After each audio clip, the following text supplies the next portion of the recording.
Good. I think it's just gone 12 o'clock, so we'll make a start. And very good afternoon to all of you, and welcome to the first NIHA seminar of this year. And of course, a happy new year to all of you. I'm Wendy Hardeman. I'll be chairing the seminar today. I'm Professor of Behavioral Science in the School of Health Sciences, and I'm also leading one of the themes in NIHA around behavioral inequalities and health. And I want to say warm welcome to our two speakers today, Nik Chapman of the Burrell Centre and Hughes of Active Norfolk. And before I introduce Nik as the first speaker, just a few sort of housekeeping issues. There we go. To appreciate if you keep your microphone and your video switched off during the talks. And of course, we very much welcome questions to the speaker. So if you want to ask a question in person after the talk, then feel free to switch on your video and microphone. But you can also type a question in the chat box, and I'll pick up on those as we go along. Okay, so I'm really delighted to introduce Nik Chapman as our first speaker today. Nik is the Chief Executive Officer of the Charles Burrell Centre in Thetford. And this centre is a thriving community centre. It's home to more than 50 organisations, over 80 weekly activities, and a huge array of services to improve the quality of life for people who live in Thetford. And the Burrell shop, which is located in the centre, was the first of the nourishing Norfolk food hubs to open. Nik's presentation is entitled Eating Behaviour and Nutrition Poverty. So I'd like to hand over to you, Nik, now to start your talk. Thank you, and I'll stop sharing. Okay, thank you, Wendy. Hello, everyone. Hopefully I will bring up it quite quickly. It says I'm sharing, so if Wendy's going to give me a thumbs up, so that means that hopefully everyone can see my slides. And I do have lots of pictures. I gave pretty much the same presentation at the conference, so I apologise for those who may have been at the conference, but Wendy asked me just to sort of go through the same sort of themes that I went through.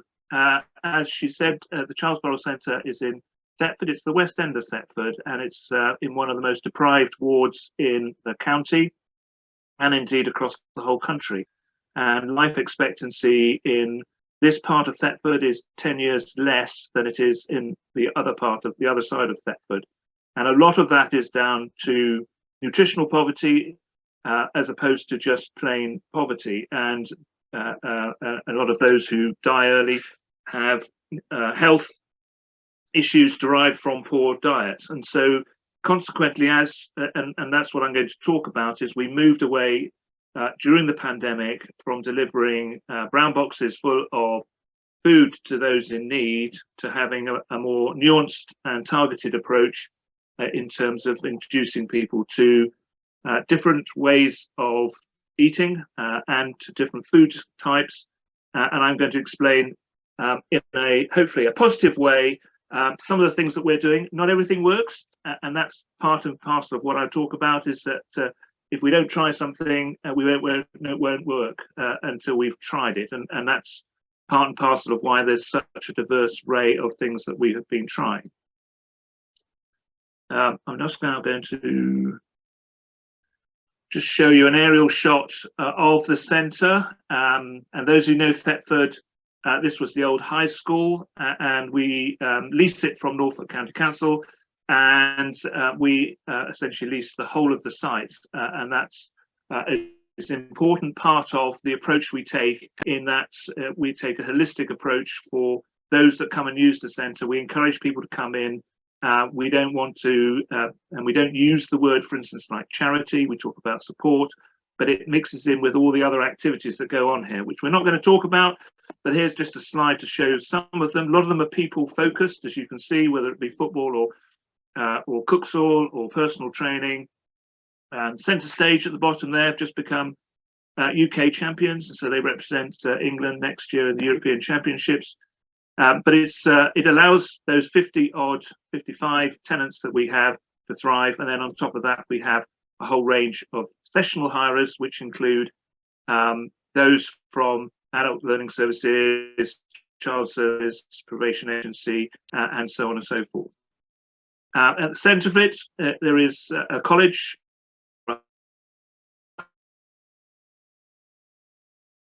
hub from West Suffolk College, which are based in Bristol, for social mobility courses, those MVQ level 1 and 2s and so on, which again is an important way of building confidence with people and giving them the opportunity and that confidence to perhaps move on.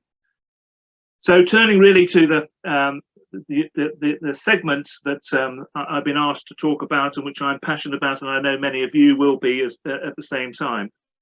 And some of you will have read the food strategy and the broken plate report fed into that, and the Food Foundation is another one of those national charities that have been reporting, and you may have read quite a lot in the media. And I think it illustrates here that the language being used has been around food poverty, but it is starting to change. The CEO of the Food Foundation only last week was using the term nutritional poverty as well. And you can see that the colossal numbers across the whole country, and frankly, you will have seen much of this on the media, and you will have probably been involved in some shape or form, as well as understanding this. I think one of the challenges for us, all of us, is that disposable income has not grown, and consequently, they're having to make some pretty brutal decisions about what they spend the money they have got on it, and the cost of buying those things that are nutritionally good for them is disproportionately more expensive than perhaps some of the cheaper alternatives that may be offered. We went into, and I'll use the word Tesco's, but if you can buy a lasagna for 79p in Tesco's, then you look at what goes into it. It may be filling the belly, but it's not necessarily providing the right nutrition that people need. And I shared with the team before I came on, I had given to me yesterday a quote from a Christmas activity by someone genuine, it wasn't at the Burrell Centre, which I think is very telling. I've eaten more veg today than I've ever eaten in my life before. I've not tried sprouts before, or mushrooms, or that white thing. Broccoli? Oh, no, cauliflower. Really tasty. And that is not uncommon. It's just that's the quote which I wanted to use. It's not uncommon that when and I'll show how we introduce people to trying to have something which is a little more healthy, that we get similar sort of responses. So Wendy talked about the Burrell shop, which was or is a social supermarket, and I've got some illustrations of that set up in November of 2020 at the height of the pandemic, supported by Brecon District Council and Norfolk Community Foundation, and as Wendy said, it's a founder member of the Nourishing Norfolk Network. And we took the approach that we wanted people to have the dignity and choice, and to be able to nudge them to having a healthier diet rather than a crisis pack. That's not to say that crisis packs and the food banks don't do a wonderful job, but that's the sticking plaster, and we wanted to try and move the dial on. Membership only. We have now 600 families who access or more than 600 who access the facility. And when you walk in, as you can see from some of these photographs, it looks like a shop, it smells like a shop, and hopefully tastes like a shop, but it is not retail, because the way in which we access the food through donations, and I've put the cabbages right in the centre of it because I'll come back to the cabbages a bit later. Some will be from farmers, some will be from manufacturers.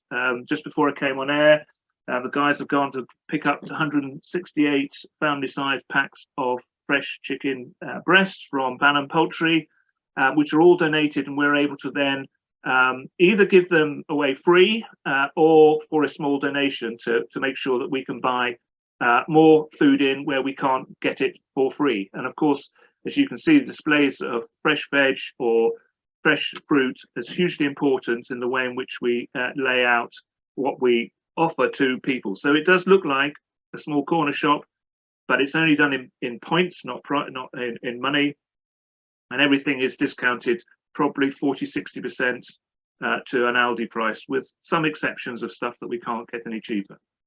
And this is a second one from our Christmas display. So whilst we're talking about healthy food and nutritionally good food, that's not to say we can't have treats. And you can see all the tubs which we were able to access to buy for £1. And some of you know we were donated 300 of those Lindt advent calendars. And to the left, just for Anna and Wendy, that was the free dog food we got from Blue Cross, which actually, if you work it out, is about £6,000 worth of dog food, which we were given for free. So, and then the picture in the middle top is freezer, and so we're starting to move because we can access or buy or acquire frozen stuff a lot more cheaply. So we started to buy more freezers and offer more freezer stuff as well as the chilled fresh and ambient. We're also a full fuel bank, hygiene bank. New You is clothes, Take Healthy Start vouchers, and the top right is we have Citizens Advice Bureau here once a week, and they're going to be permanently located here, and the Big C from next month. So people coming into the shop, we know who the members are, we know their names, we can talk to them, and if they've got a problem around being able to afford food, particularly the healthy fresh food, then consequently we can signpost them to people who can perhaps offer them additional support as well, those sort of specialists. So the Trinity is the Burrell shop, the supermarket, which I've just described very quickly, and then we have the community cafe. So that's the second part of the Trinity. I've overdone the cakes again because the cakes are just fantastic, as you can see there. But we do tester menus, stuff that we get free into the shop. We may put on as a special into the cafe to introduce people to something they may not have taken before. And we have all sorts of pay forwards. So in other words, you can pay for somebody else's coffee or meal. And of course, we do things like community dinners, which has become more and more popular as an event rather than just food. And it's not a very good photograph, but the middle one is a demonstration of how we can introduce things to people they may not have thought they had before, whether it's the broccoli and the carrots, or the fact that that's an entirely vegan menu that we did on that community supper. So using a mixture of sweet potato and corn and other stuff, it allowed people to sort of try something. And when we had given to us a lot of venison and we put it into a lasagna, we just called it a meat lasagna rather than trying to put them off. But people loved it. And then they said, oh, I never had it before. I wouldn't have tried it if you told me what it was. But actually now I understand what it is. I'm fully on board with it. So our community dinners, probably 80 to 100 we have. And that's weekly, well, twice weekly now, and as you can see, it's intergenerational, and getting people to sit down and talk and meet, builds that confidence in themselves, as well as making sure we get a hot meal into them. And then at Christmas, the chap top left, he didn't mind having a photograph taking. He came to our Christmas event. He's actually living in his car at the moment. So we have everything from people who can afford to pay for their food to people who are perhaps a little less able to do so. We had 160 come for the Christmas dinner.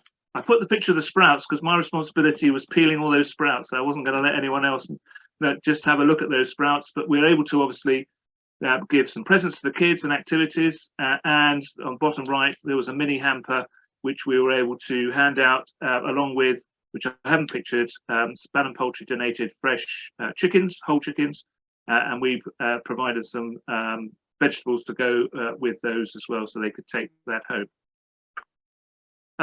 Food waste is something which, again, I suspect some of you know quite a lot about, but that's 3 months worth of food waste that we have processed through the centre using the calculations or computation that's used by Fair Share and others. So there's a huge amount that you can see that we chuck away, even though we say we don't want to chuck away, and perhaps we don't know how to do it. So food waste education is something that we've been promoting quite heavily. We get a huge gluts of stuff given to us. Top left, you can see all those peppers that were given to us. When we have stuff that we want to is coming to the end of its time, we do the sort of grab bag, so put it all together and then sort of almost give it away to people so that they can take it out. We have a glut from the next one along is from the allotments. To the right of that, we have masses of bananas, the most thrown away fruit, I think, across the country. So they're banana muffins. Bottom left is a picture of a meze we did for Breckland District Council. They came to show what you can do with the food waste that's being disposed of by supermarkets, and we took on. And then our freezer of love, which is where we cook up stuff, either left over from the community dinners or elsewhere, and then made them into ready meals, which we put in the freezers for people to either contribute to or take for free. Told you I'd come back to the cabbages. We got masses of cabbages, the glut of cabbages, which we put in the fridge. Amazingly, when we do freeze stuff, it does go, and a lot of it went. We put some into the community dinner, and we put some obviously into the freezer of love meals. Bottom left is a manufacturer of fish in Bunwell, gave us nearly 300 kilograms of cod bites, which we've as you can see, we've parceled up into smaller sort of, which were going to be ditched just before Christmas. And likewise, that photograph from this week of bananas that were going to be ditched by a supermarket, which again, we could give away for free. So, you know, it's accepting stuff in bulk from people who are about to just ditch it. And, you know, it's chronic, it's very sad. The third part of the Trinity, very quickly, is the Burrell kitchen, which is a training kitchen. And you can see here some children from a special school. We're using domestic appliances, as you can see from that picture, because that's what we'll find in the houses. And we're offering it from all ages. This is a picture from the primary school, and we've got a second primary school starting because they don't have kitchens. So they come in, they get food confident, they understand and play with the food, they cook it, they then have the opportunity to eat it. We've done read and feed. We've done cookery drop-ins, and it's been very successful if we don't have long courses, because people live quite chaotic lives, and trying to pin them down for 6 weeks at a time is not really going to work. That's showing adults just before Christmas making some mince pies and all the rest of it. Again, hugely successful. And we've done slow cooker courses where we've been given the slow cookers and the recipe books. We teach them how to use the cooker, and then they can take the cooker home with them afterwards. I'm not going to go through all of these because time is short, but I'm just trying to illustrate, if you try something and it doesn't work, like a long course, so we do a drop-in course, then you can engage people, you can get people to try things they've never had before, you can get people to improve their diets by choice. Clearly it helps if they're getting it at discounted price or they're getting it for free, and you can encourage people to share that with other people intergenerationally. In particular, children will teach and inform and influence their parents in how to do that. Finally, we've got some more things coming up to try and help with us. The middle one is groundwork, where we're going to build some allotments on the site, and that will encourage people to go from field to fork, so to speak, in terms of growing veg. And then the one on the left is our new zero waste refill solution project, which you will see in health shops. We're going to put it into our shop here, liquid on the left and dry goods on the right, which means that people can take what they need as opposed to having to have a prepackaged, predetermined size. And it also allows them to try something perhaps if they haven't had it before. And then lastly, which was on with the QR code, was this an idea that we have food illiteracy, health illiteracy, but we've also got a literacy problem, and therefore having QR codes with people with smartphones will allow them to access and understand how they cook something if they've never seen it before, usually with a picture or with a video rather than words. Because if I ask someone to whisk an egg and you've never whisked an egg before, then you won't know how to whisk that egg. So the project is all about feeling good about yourself. It's not feeling about charity and support. And these are some of the ones, the Million Trees project we pick up next week to plant our little mini forest down the bottom. We've got a wellbeing garden, sensory garden. It allows people then to also encourages them to feel good about themselves. And this is my approach. And I said this when I did it before, that they're pretty self-explanatory. Example, empower, empathize, and then edge is the most exciting one, which is just trying something new, experimentation. It's keeping abreast of what might work from other people across the country, and it's just trying to make sure you can continue to engage people to take the next step. And that's me. And sorry, Wendy, I have run over a little bit. You're absolutely fine. Thank you so much, Nik. Such an impressive array of activities and really at the heart of the community. Really wonderful presentation. Thank you so much. If you have any questions for Nik, then yeah, good. Thank you very much. You could either put them in the chat. I can't see any questions at the moment, or raise your hand. So I'll just maybe whilst people are thinking of questions, I'll put them in the chat. This question for you, Nik, and really, I thought the last slide was just absolutely fantastic. The approach that you take to supporting people to make positive changes in eating behaviours in really challenging circumstances. And I wonder if you could say a bit more about sort of the principles of support that you think, really work well, and that we, also particularly researchers amongst us, can really learn from. Well, I think it's really our experience, and I suspect many listening here, and I'm certainly not alone in this, I'm a follower rather than necessarily a leader in this, it is taking that holistic approach, is that if we want people to be healthier and have a better diet and understand what they're putting into their bodies and take ownership of it all, then you have to have the dreadful word holistic approach, but a whole approach, which gives, if you don't feel particularly confident about yourself or your expectations in life, then you're not really going to take care of yourself. But if you feel positive about yourself, then you kind of think, well, I will make some other positive changes, whether it's around giving up alcohol or having less alcohol, smoking, taking more exercise, or all those other things that we're all interested in. And if you can provide the environment that does it in a non-preachy way, and I don't say we get everything right, but we can either influence or nudge or encourage through our own actions and through the actions of others, then that will allow us to go forward. And I think we can also be a little bit of a petri dish in terms of, if there's a good idea that works somewhere else in the world or in somewhere else in the country, and you say, okay, let's do that, and let's try it and see if it works. And if it doesn't work, then next year we won't do it. And things, Christmas, although it's not about changing diet, we did a reverse advent calendar because I'd seen that working somewhere else, and we did it in conjunction with an idea that came from Ipswich, which was in inspiring angels, which was about having a positive outlook as opposed to being just happy. And so we had angels everywhere, people painting them and colouring them, and people then surrounded the cart where the reverse advent calendar was, and the donations that came in were just amazing because we asked for specific types of donations, and people who didn't have very much in the first place were donating because there's always someone worse off than you, and they were volunteering ideas.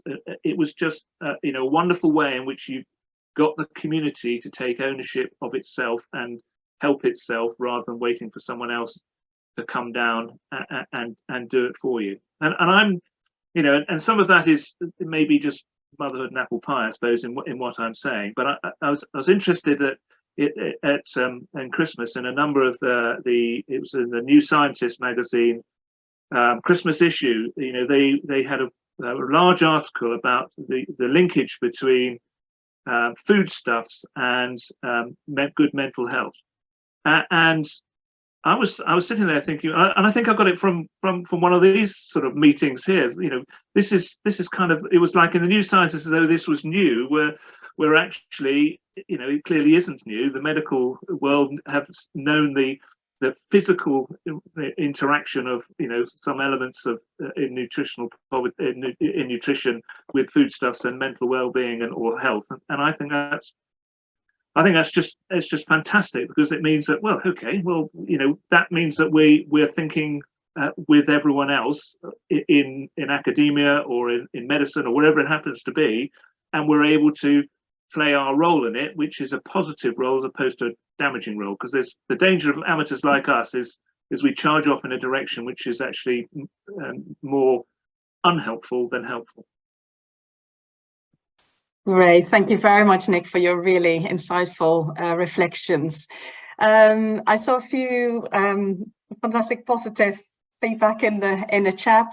Felicia's asking whether you're looking for volunteers, so for the centre, and there's a question from Meg Sanders as well says, fantastic work. Do you know if and where there are any other centres like this in Norfolk?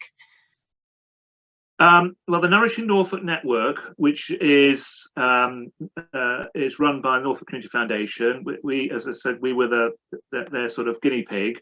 There are now 11 other food projects similarly.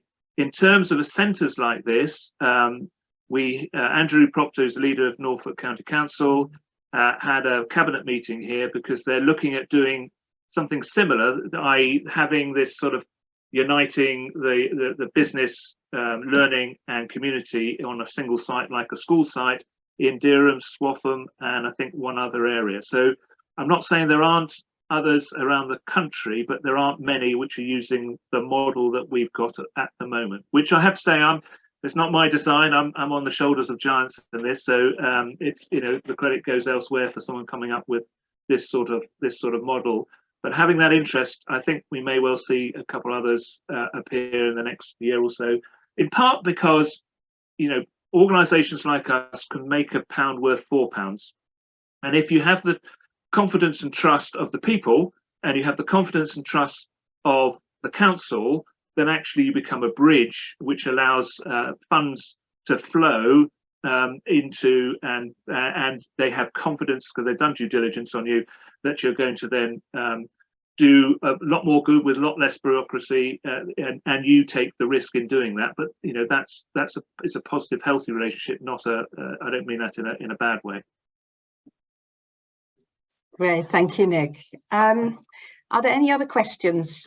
Please, you know, just raise your hand if you want to ask a question, or pop your question in the chat.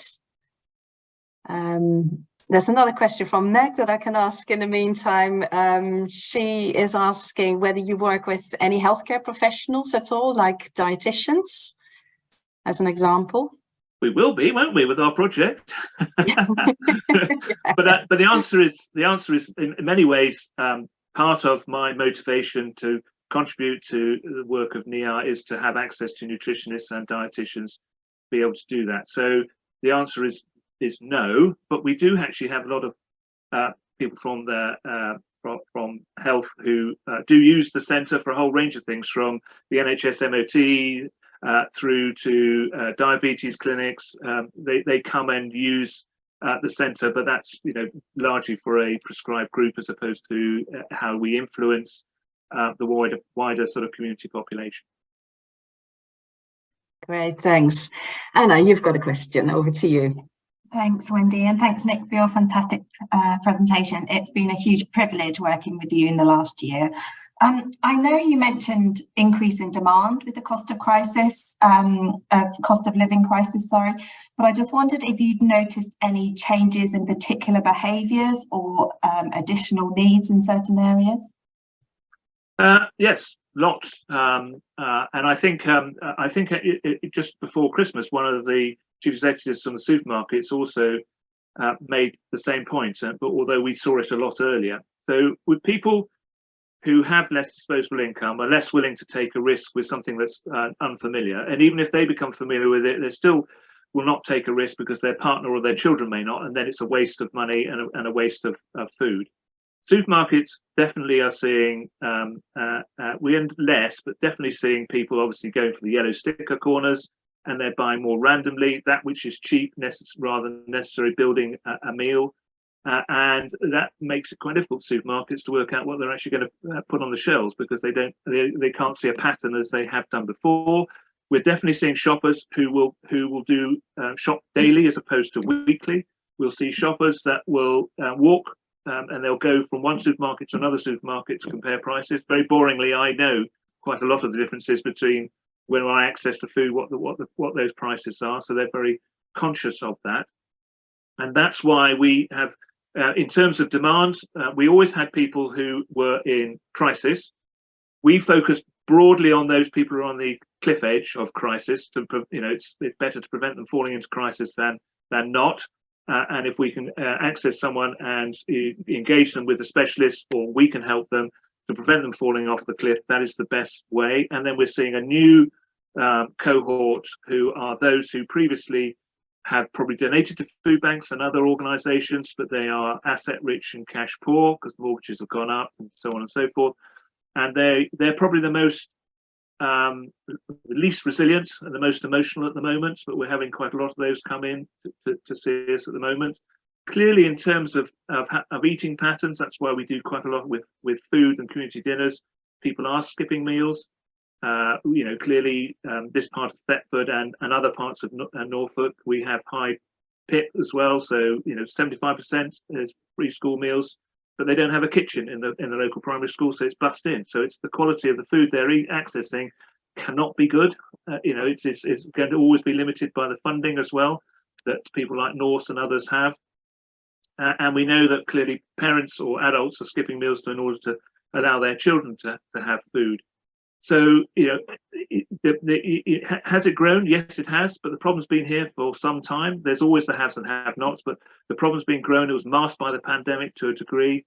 Yes, there has been a sharp increase. I said 600 families now access just our little social supermarket, which is over 2,000 people if you add it all up. And I think all food banks, food pantries, food hubs will say exactly the same. And there's a village close to here which has got a pantry, and there's a meeting next week because the village consider themselves that they don't have anyone in need, and yet they've got 20% of their children on free school meals, and they kind of don't want to admit that there's a problem. And we're seeing food hubs set up in Burnham Market, in Wells next to the sea, those places. So in any community, there are going to be always those who get left behind, and they've always been there. It's just at the moment that number is growing, and I wouldn't say exponentially, but it's certainly a great worry. And it's for us, my problem finally is accessing the people who we can't see yet. So we're seeing quite a lot who present and have had the courage to come through the door, because it does take a lot of guts to do that. It's those people who have not yet presented that I'm really worried about.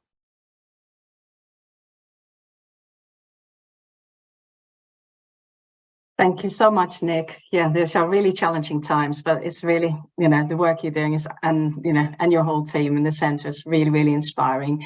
So thank you very much. Looking at the time, and it's time to move on to our next speaker. I'm delighted to introduce Ryan Hughes as our next speaker. Ryan is the Health and Social Care Integration Lead at Active Norfolk. He works very closely with stakeholders across the Norfolk and Waveney integrated care system, and he's advocating and implementing physical activity as a tool to address health inequalities. And Ryan is going to talk to us about how to stay physically active. So over to you, Ryan. I hope that you're able to share your slides. Thanks, Wendy. Afternoon, everyone. I'm not able to share my slides, but Anna, did you receive them? Are you able to share them?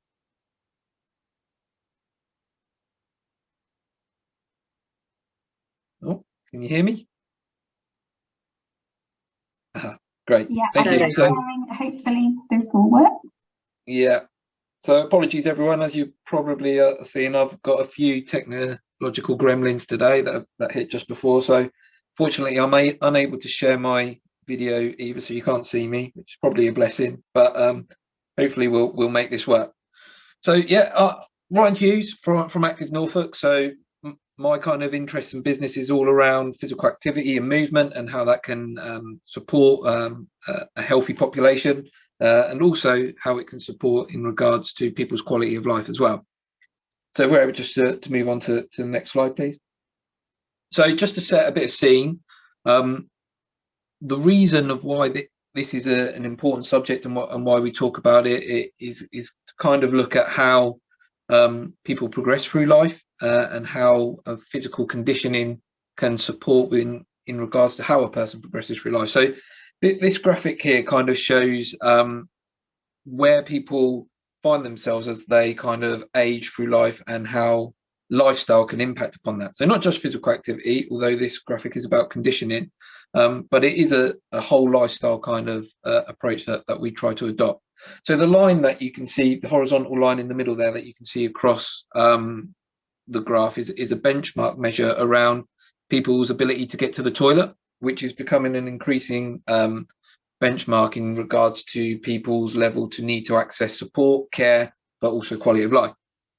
Now, what this graph represents and shows is that everyone will reach a turning point in their life in and around their mid-30s where the body stops developing and starts to deteriorate in terms of its condition.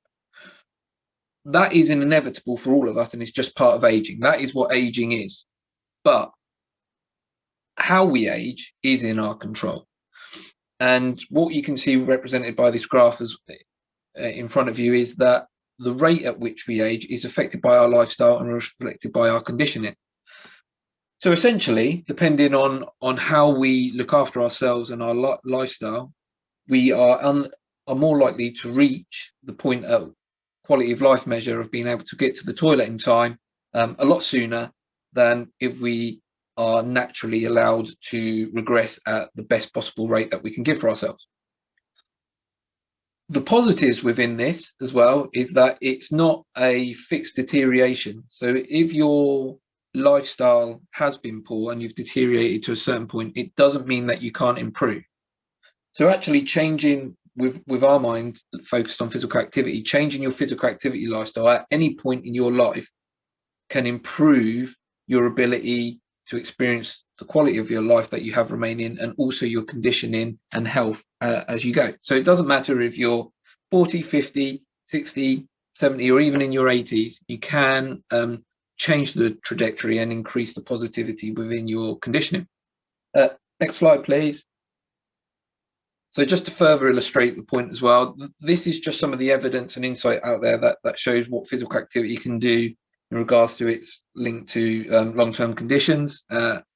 So we can see that there's a link in regards to reduction within onset of dementia, some of the more traditional lifestyle associated conditions like diabetes, but also in regards to how we condition ourselves when incidents happen. So there's a lot of talk in and around falls prevention. So we want to stop people from falling, yes, but actually how the body is conditioned when a person does fall, actually the body reacts better if it's in a better condition, and you can reduce hip fractures, which you can see through the graphic there. That's a huge reduction in hip fracture cases based on the condition of a person. Cardiovascular is quite common, everyone knows about that, some links to some cancers, and then we also start to look in regards in and around well-being, mental health. And that's obviously been increasingly recognised in regards to how physical activity can support mental health as well. Next slide, please. So we've kind of set a bit of context of the why. This is a little bit of context in and around the how. So when we talk about physical activity and movement in regards to a positive influence, we aren't necessarily always talking about donning the lycra, going to a gym, getting hot and sweaty, and it being an intense workout. Although, you know, that is a positive behavior, and people that enjoy that and are able to do that, great. But actually what we're talking about in regards to health implication is around everything can count, and there is multiple numbers of activity that can relate in and around this pyramid as an example. So when we talk about activity, we look at it from a point of view of what level of prevention are we looking at. So starting at the bottom of that pyramid within level 1 activity, focusing on primary prevention, you're looking at your whole population level. And that's how we can look to start to build activity and movement into daily life for everyone. So that could be leisure activities like a park run, or it could be how a neighborhood is built and how people move around, and the encouragement for people to be able to move, walk into school and to shops, active travel using a bike instead of a car. It's whole population management and how we encourage people to build movement into their daily life, and how we encourage a positive relationship with physical activity and movement from a young age, and build that in through the life course. Targeted primary prevention can be those types of activity that are starting to look at people that are experiencing inequalities in and around their activity levels, which is something I'll touch on a bit later on. But it can be activity that is targeted towards a certain demographic. So, for example, Age UK, for example, Age UK have a certain target demographic that their charity is designed to support, and you can tailor activity that is designed to support and build on that for that demographic. So it could be, say, for example, permission giving, developing up nudge-based information and resource that notifies people, hey, as you age, it's okay to be active, it's good to be active, and these are the types of things that you can do and can support. Or it could be a specific class or an adapted class if people want to. If you're experiencing seeing people with reduced mobility, you can put on seated exercise classes and the like as well. Secondary preventative targeted activity, so moving up towards level 3 on that pyramid, is really specific targeted activity towards a certain cause. So there's an activity that is called exercise referral, which is a specific prescribed 12-week program that can be offered to people with long-term conditions and can be adapted and tweaked to meet a certain conditional need. So that could be, say, for example, someone who has been diagnosed with cancer and has gone through the treatment and wants to go through a rehabilitation program. Then you can enter this 12-week program and course that can be specifically designed and prescribed to support you rehabilitate and recondition yourself. And then moving up through the pyramid, tertiary prevention is for those that are already acutely ill and needing a specific immediate response to support with either their precondition or reconditioning. So that could be a rehabilitation service around cardiac or pulmonary rehab. It could be specifically cancer prehab or rehab as well, or it could be a full service as well. So it's real tailored, specific response work to an immediate incident or need. Next slide, please. So kind of giving those examples, there's many ways in way and how a person can be active, as we've kind of talked about, but it's complex in regards to how we empower people to be active as well. So we look at the target behavior through a behavior change kind of modeling, and one that is heavily associated with physical activity is the COM-B model, in that you look at the capability, opportunity and motivation of individuals, but then also of communities, neighborhood societies as well, about how we build physical activity as a response tool to meet that need, to change that behavior. And within and around physical activity, there's multifaceted responses within that. So that some are more immediate and visual in regards to a person's capability. They may be physical, but again, it could also be psychological in regards to someone's capability. Their own perceived capability may not be true of what their actual capability is. Opportunity, again, can be social and psychological. It could be geographical. You could be isolated.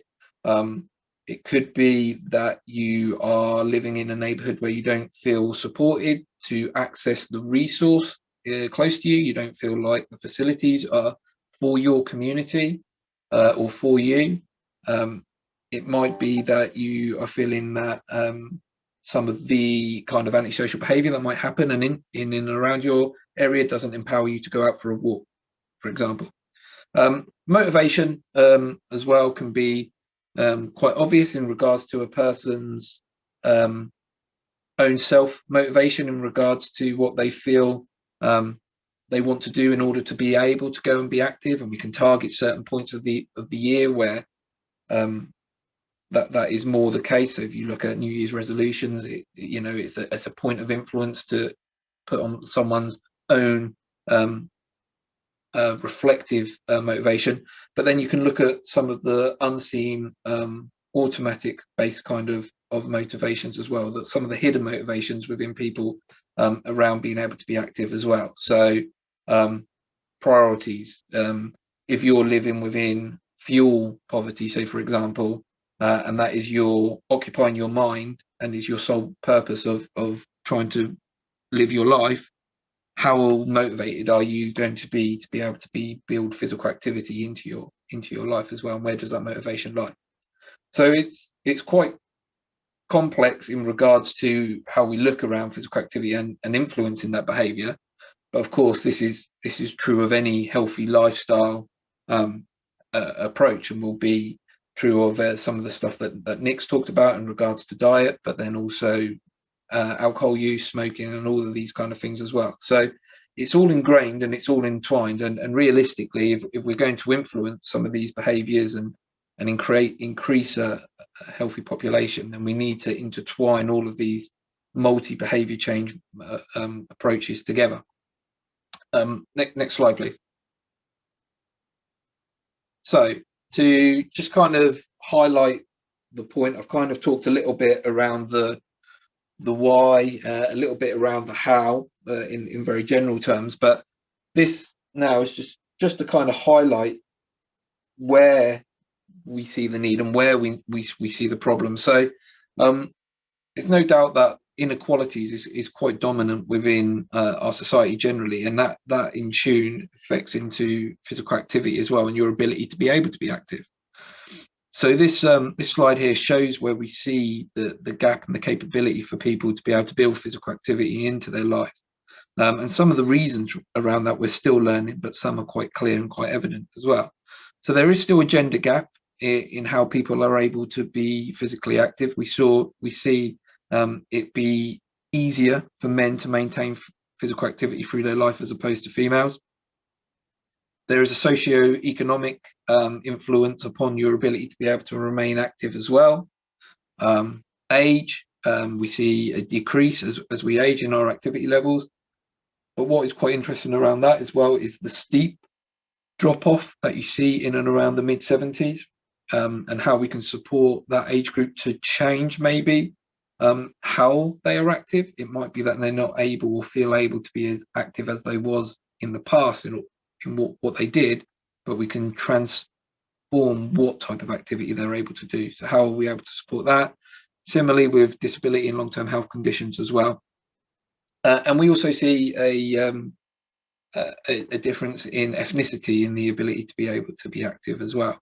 So how can we support all of these multi kind of demographics around where we build physical activity opportunity in, and how do we empower people to be able to be active across this as well? So it's very much not a build it and they will come, or lead a horse to the water kind of thing. We need to think about why and what are the reasonings behind this, because they actually sit a lot more culturally deep than what they do in regards to just putting on specific activity for people to do as well. So it's reflective of some of the situations across society generally, and physical activity reflects that. Next slide, please. So to kind of build on that, and kind of the why it's important as well, is that we've seen kind of some societal shifts in that we can now expect people to spend more of their lives in poor health. We know that improvements to life expectancy have stalled, and actually within women in more deprived areas, they've started to decline for the first time for a long time. We know that the health gap is growing between through socioeconomic status, and we also know that place matters as well.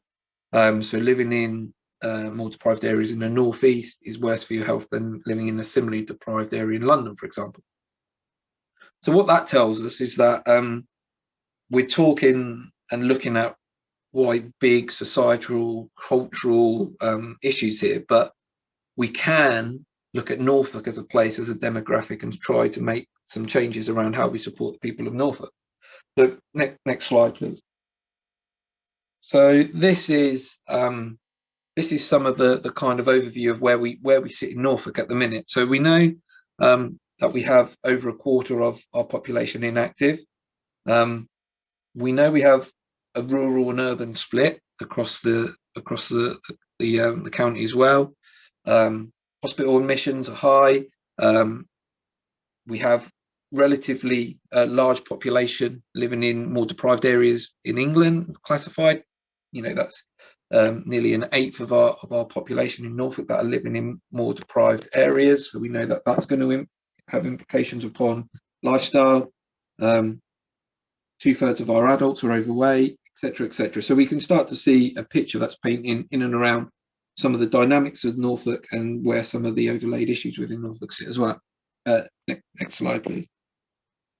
And just to kind of highlight that point a little bit, I thought I'd just kind of show the example of one of our neighbourhoods. So this is Kings Lynn, 2 areas within Kings Lynn. North Lynn, which is one of our more socially economic deprived LSAs in Norfolk, compared to Wootton, which is more affluent, which is 2 miles down the road. So accessible to the same facilities geographically, same infrastructure in and around them. But what we see is a distinct difference between life expectancy, where there's a difference between 8 years and nearly 10 years, male and female. And then actually your healthy life expectancy increases in gap there as well. So within North Lynn, your healthy life expectancy is 55 to 56 years. In Wootton, 2 miles down the road, it increases towards the 70 mark for both genders. So we're seeing that that gap, that difference in our populations, in our neighbourhoods, in our places, and it's got to be based in and around lifestyle and the environment and what you have accessible to you, and it's intrinsically linked to socio-economic status, as we see. Next slide, please. So this paints a bit of a picture around North Lynn and what we see within that neighbourhood and that place, and how it directly links to lifestyle. So we see significant hospital admissions for self-harm and alcohol-related use. There's high rates of fertility, more teenage pregnancy, income deprivation, child poverty. We have childhood obesity rates are high, a high proportion of population working semi-routine type unsecure work. Unemployment is high. So I guess what we're trying to say is the life problems are pertinent within an area in North Lynn, and that intrinsically affects their ability to be able to be physically active. We know life-changing events affects people's ability to be active. So if you leave school, when you have a child, when you move house, when you have a job, these are all points that when you see people's activity levels drop off. And those associated factors increase with socioeconomic status because you have more life experience problems and issues that can cause you to stop being active.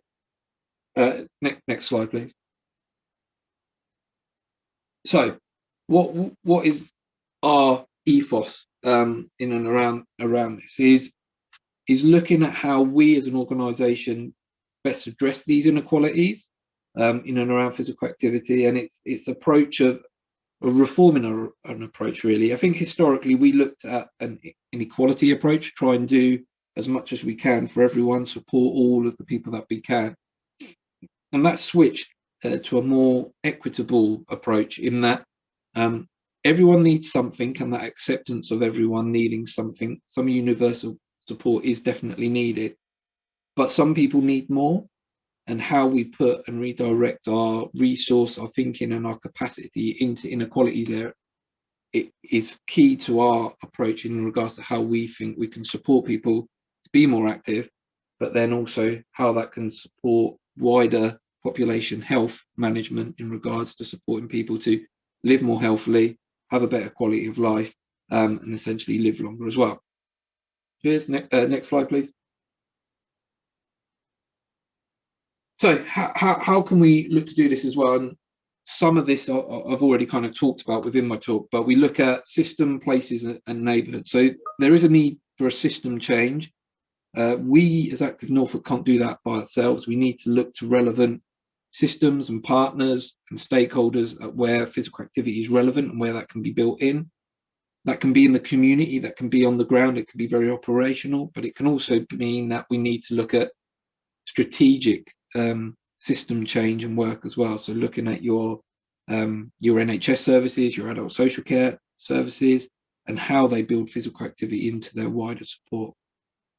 We can differentiate by place and by neighbourhood, as we've just kind of talked about. Insight shows us where we need to go to and where we need to put more resource and more support in. And also we need to learn how we tweak that and how we become better at communicating and supporting these communities to build opportunities to be active into there as well. Next slide, please.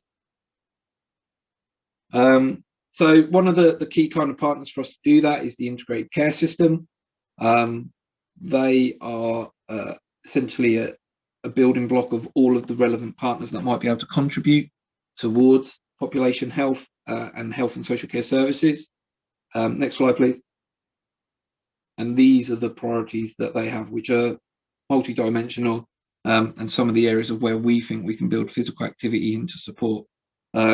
Some of the more conditional specific rehabilitation stuff where conditioning and physical activity can ally, but also some of the programs in and around VCSE engagement and diversifying what the voluntary sector offer and deliver and how they can build physical activity into their offer a bit more as well.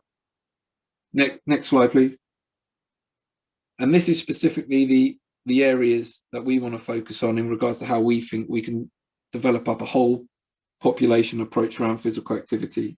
So we want to focus on children and young people and relaying that message early, building the right behaviours and principles early, but also changing the access and support for children and young people to be active. We want to look at environments, so the built up areas where people live, how they are built to offer activity, and how people can access our green and blue spaces and utilise them for activity as well.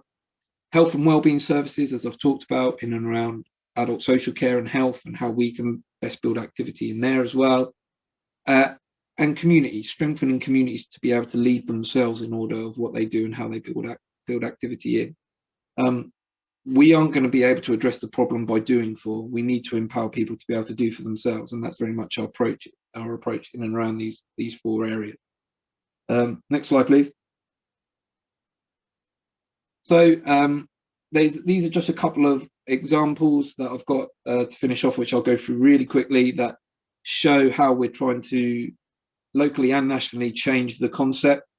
This one focuses on primary care, which is something Sport England developed around a consensus statement, which is more around communicating with our primary care services and our GPs to talk about physical activity and empower to do rather than not, moving away from that rest is best kind of approach that we've had within our health system for a long time, and more about empowerment of what the individual is able to do in regards to their support for their own condition. Next slide, please. These are just the organisations that have endorsed and worked on the development of that as well. And then next slide, please. And this is just my last slide, which shows for people that might be interested in looking up around the theme that I've talked today. If you put moving medicine into Google, they provide you with a wealth of resources around how to have conversations around physical activity for long-term conditions. And there's a number of toolkits on there. But also they have an insight library that provides the evidence in and around the benefits of physical activity for health as well. And they have some behaviour change courses as well that you can attend over a number of weeks that empower you to understand behaviour change and talk about behaviour change, specifically in and around physical activity, but those principles can be applied to other lifestyle changing factors as well. And that's me, bang on 1 o'clock. So not going to be much time for questions. Apologies. But yeah, hopefully that was useful. No worries, Ryan. Thank you very much for a really comprehensive talk about physical activity and in the context of health inequality. So really important work by Active Norfolk. If anyone has a burning question, we've got time for a really quick question. I can't see anything in the chat at the moment.